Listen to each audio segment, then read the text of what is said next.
takut Tuhan tak bagi bangkit malam Lailatul Qadar. Kalau Tuhan tak bagi kat kita malam Qadar, berarti Tuhan nak haramkan kita mendapat semua kebaikan lah. Na'udzubillah min dzalik. Jaga. Sebab ada orang Tuhan tak bagi jaga malam Qadar. Malam lain jaga. Malam tu Qadar, tidur jaga-jaga subuh. Tuhan tak bagi. Jadi kita harap malam tu Allah bagi kita bangkit doa, bangkit buat ibadat.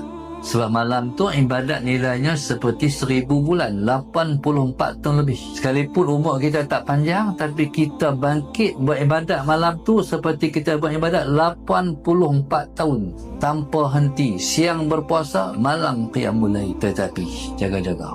Siapa buat maksiat malam tu, malam ataupun siang, sama macam dia buat maksiat 84 tahun. Tak padan. Cuma malam tu dalam rahsia Allah. Tak tahu malam tu bila. Dia harap-harap insya-Allah Allah bagi peluang kat kita untuk bangun malam Lailatul Qadar. Jadi doa dia, Allahumma rzuqna Lailatul Qadri fi hadhihi sanati wa fi kulli sanah. Tu doa nak dapat malam Lailatul Qadar. Tuhanku, kurniakanlah pada kami malam Lailatul Qadar tahun ini dan pada setiap tahun.